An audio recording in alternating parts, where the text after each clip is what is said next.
साथियों, हम सरकार के वर्क कल्चर को भी अपग्रेड करने के लिए काम कर रहे हैं।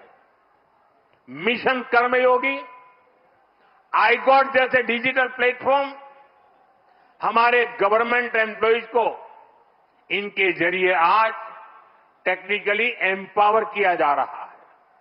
ई office, file tracking, digital approval एक ऐसी व्यवस्था बन रही है जो फास्ट भी है और ट्रेसेबल भी है। साथियों, जब हम किसी नए घर में जाते हैं तो हमारे भीतर एक नया उत्साह होता है। हमारी ऊर्जा पहले से कई गुना ज्यादा हो जाती है। अब आप उसी जोश के साथ इस नए भवन में अपने दायित्वों को आगे बढ़ाएंगे।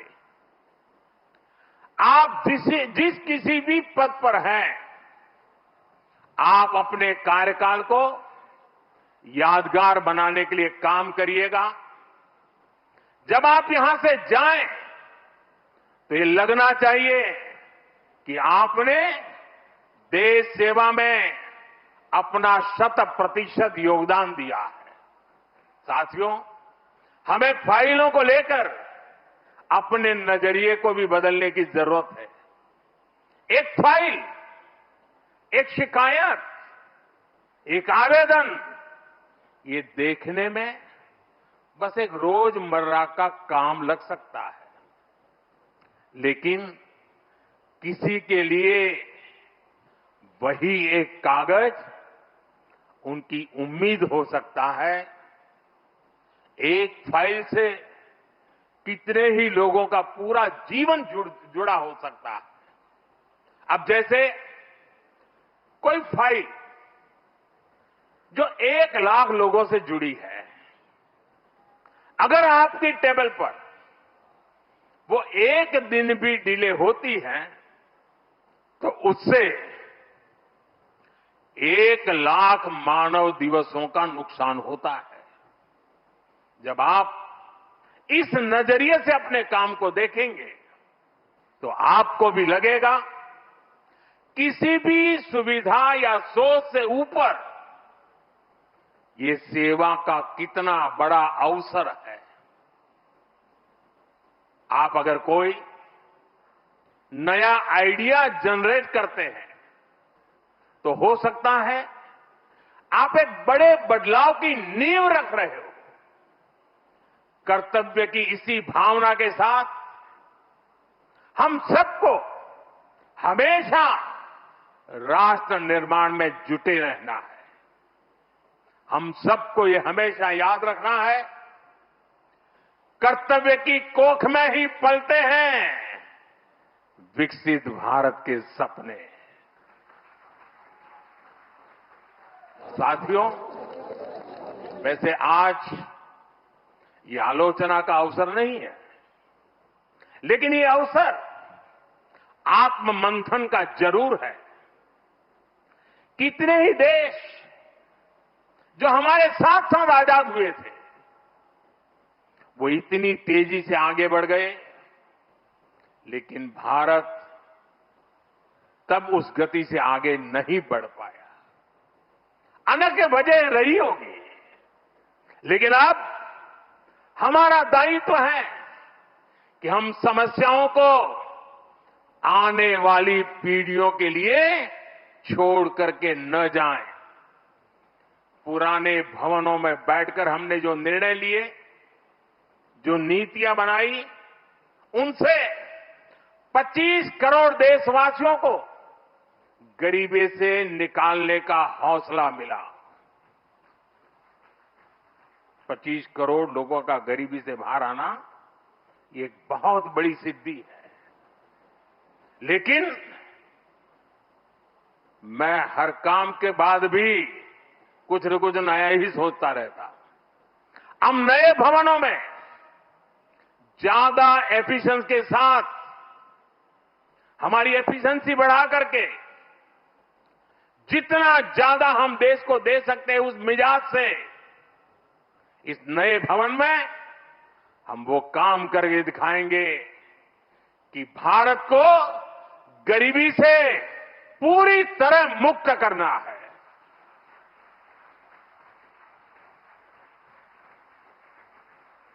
इन्हीं भवनों से विकसित भारत का सपना साकार होगा। ये लक्ष्य हम सबके प्रयासों से ही पूरा होगा। हमें मिलकर भारत को दुनिया की तीसरी सबसे बड़ी इकोनॉमी बनाना है। हमें मिलकर मेक इन इंडिया और आत्मनिर्भर भारत की सक्सेस स्टोरी लिखनी है।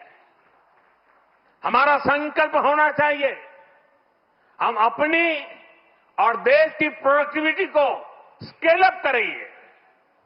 जब टूरिज्म की बात हो, पूरी दुनिया से लोग भारत आए। जब ब्रांड्स की बात हो, तो दुनिया की नजर इंडियन ब्रांड्स पर जाए। जब एजुकेशन की बात हो, तो विश्व से स्टूडेंट्स भारत आए। हम भारत की ताकत को बढ़ाने के लिए क्या कुछ कर सकते हैं, ये भी हमारे जीवन का ध्येय होना चाहिए। क्रांति का महीना अगस्त और 15 अगस्त से पहले ये ऐतिहासिक अवसर हम एक के बाद एक आधुनिक भारत के निर्माण से जुड़ी उपलब्धियों के साक्षी बन रहे हैं। यहां राजधानी दिल्ली में ही कर्तव्य पथ, देश का नया संसद भवन, नया रक्षा भवन, भारत मंडपम, यशोभूमि, शहीदों को समर्पित national war memorial, Netaji Subhash Babu की प्रतिमा और अब ये कर्तव्य भवन, ये केवल कुछ नए भवन और सामान्य इंफ्रास्ट्रक्चर नहीं है। अमृत काल में इन्हीं भवनों में विकसित भारत की नीतियां बनेगी। विकसित भारत के लिए महत्वपूर्ण निर्णय होंगे। आने वाले दशकों में यहीं से राष्ट्र की दिशा तय होगी। मैं आप सभी को और सभी देशवासियों को कर्तव्य भवन की बहुत बहुत बधाई देता हूं। मैं इसके निर्माण से जुड़े सभी इंजीनियर्स और सभी श्रमिक साथियों का भी आज इस मंच से धन्यवाद करता हूं।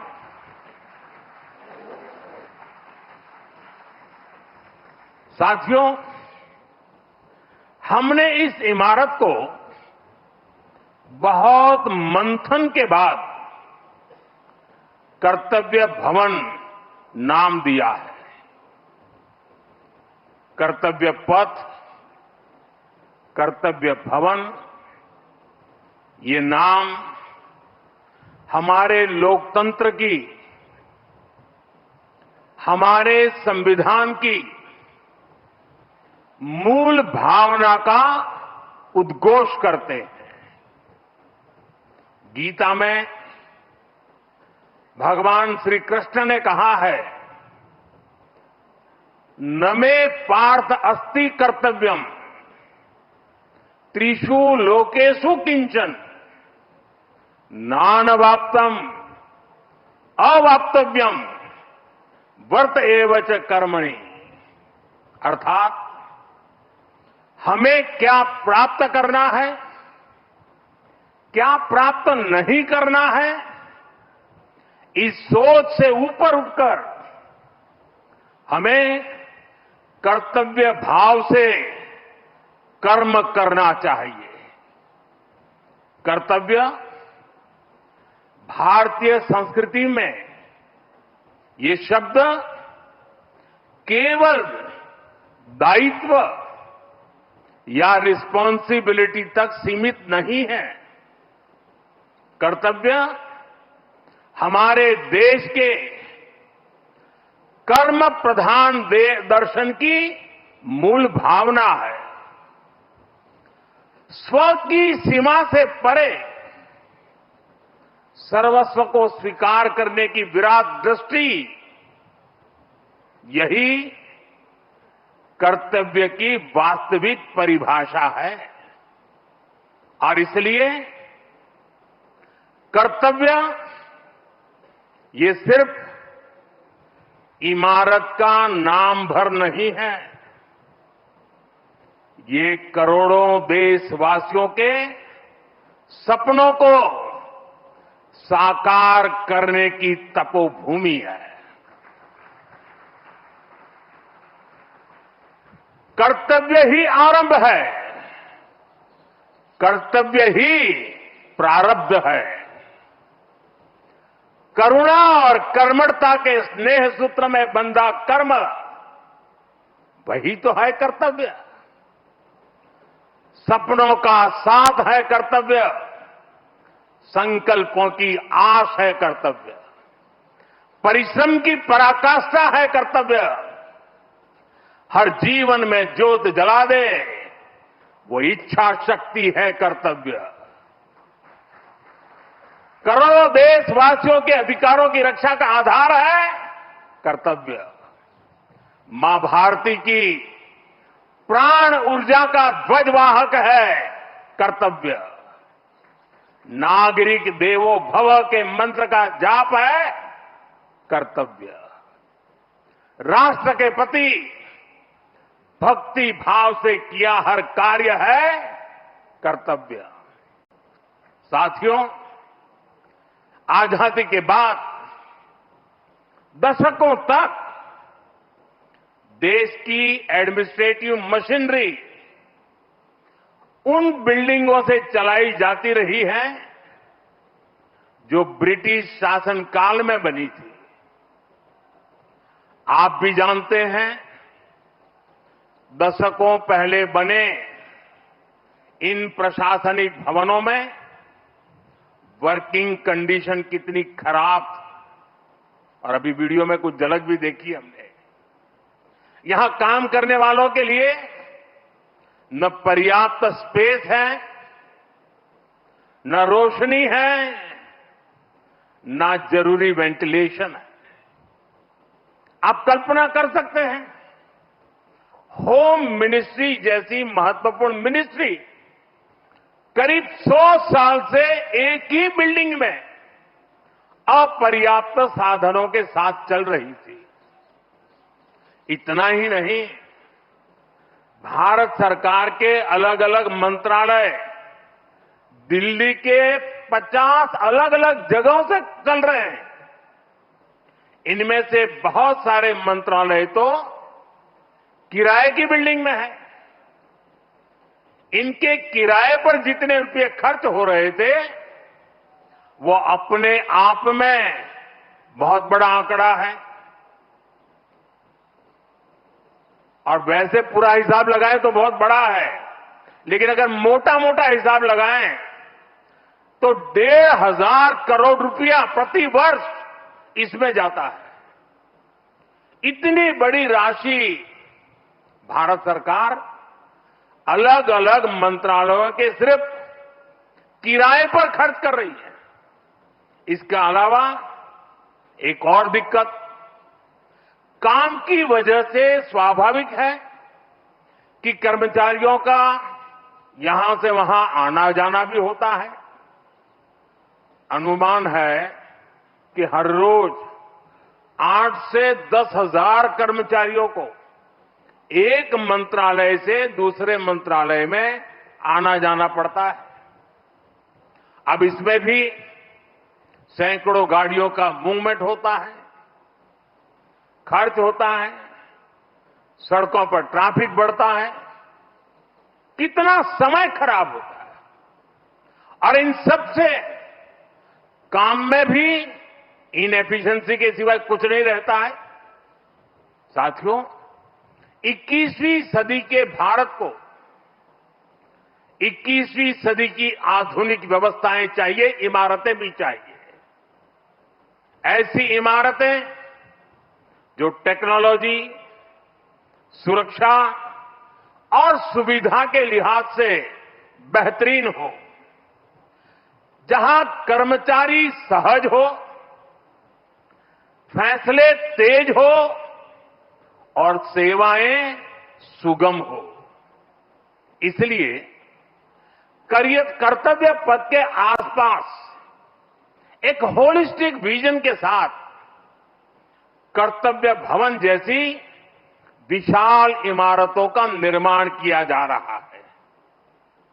ये तो पहला कर्तव्य भवन पूरा हुआ है। अभी कई कर्तव्य भवनों का निर्माण तेजी से चल रहा है।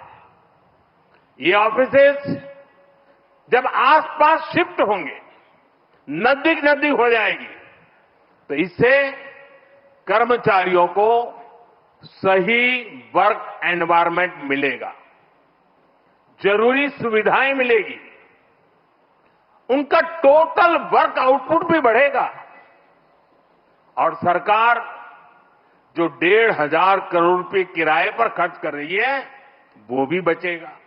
साथियों, हमारी सरकार एक होलिस्टिक विजन के साथ भारत के नवनिर्माण में जुटी है। देश का कोई भी हिस्सा आज विकास की धारा से अछूता नहीं है। अगर दिल्ली में संसद की नई इमारत बनी है तो देश में 30,000 से ज्यादा पंचायत भवन भी बने हैं। आज यहां एक और कर्तव्य भवन जैसी बिल्डिंग बन रही है तो साथ ही गरीबों के लिए 4 करोड़ से ज्यादा पक्के घर भी बनाए गए हैं। यहां नेशनल वॉर मेमोरियल बना है, पुलिस मेमोरियल बना है, तो देश में 300 से ज्यादा नए मेडिकल कॉलेज भी बनाए गए। यहां भारत मंडपम बना है तो देश में 1300 से ज्यादा नए अमृत भारत रेलवे स्टेशन भी बनाए जा रहे हैं। यहां बने यशोभूमि की भव्यता पिछले 11 साल में बने करीब 90 नए एयरपोर्ट में भी नजर आती है।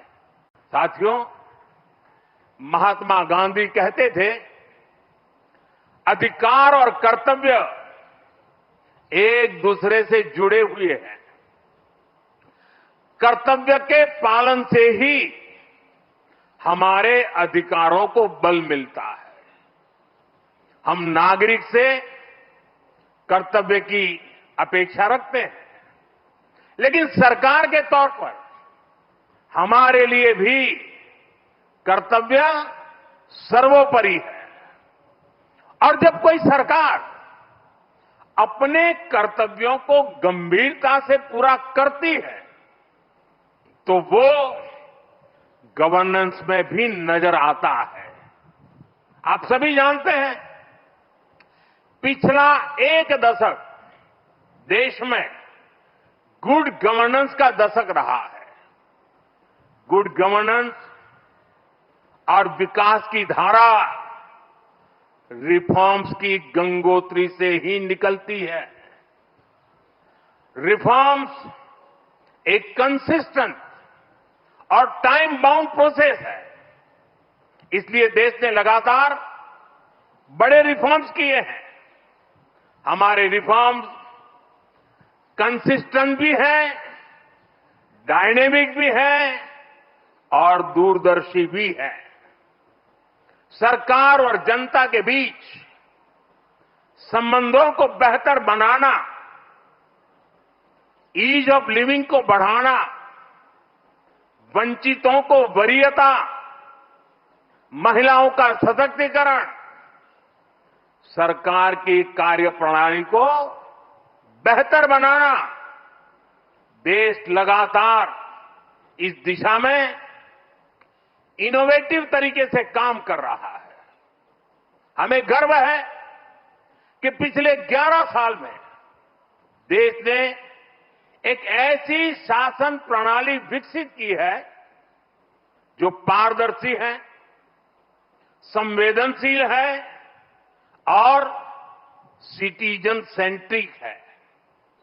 साथियों, मैं दुनिया के जिस भी देश में जाता हूं, वहां जनधन, आधार और मोबाइल, जेम ट्रिनिटी की बहुत चर्चा होती है। दुनिया भर में उसकी प्रशंसा होती है। इसने भारत में सरकारी योजनाओं की डिलीवरी को ट्रांसपेरेंट और लीकेज फ्री बना दिया है। आज कोई भी ये जानकर हैरान रह जाता है कि देश में राशन कार्ड हो, गैस सब्सिडी पाने वाले हो, स्कॉलरशिप हो, ऐसी अलग अलग योजनाओं के करीब 10 करोड़ लाभार्थी ऐसे थे। ये आंकड़ा सुनकर के चौंक जाओगे। 10 करोड़ लाभार्थी ऐसे थे जिनका कभी जन्म ही नहीं हुआ था। इनके नाम पर पहले की सरकारें पैसे भेज रही थी और वो पैसा इन फर्जी लाभार्थियों के नाम पर बिचौलियों के खाते में जा रहा था। इस सरकार में इन सभी 10 करोड़ फर्जी नामों को हटा दिया गया है और अभी ताजा आंकड़ा है कि इससे देश के 4,30,000 करोड़ रुपए से ज्यादा 4,30,000 करोड़ रुपए से ज्यादा ये पैसे गलत हाथों में जाने से बचे हैं। आप कल्पना करिए, 4,30,000 करोड़ रुपए की चोरी। अब ये पैसा देश के विकास में काम आ रहा है। मतलब लाभार्थी भी खुश हैं और देश का संसाधन भी बचा है। साथियों, सिर्फ करप्शन और लीकेज ही नहीं, अनावश्यक नियम कायदे भी नागरिकों को परेशान करते हैं। इनसे सरकार की डिसीजन मेकिंग प्रोसेस स्लो होती थी। इसलिए हमने 1500 से ज्यादा पुराने कानून समाप्त कर दिए। कई कानून तो अंग्रेजों के जमाने के थे।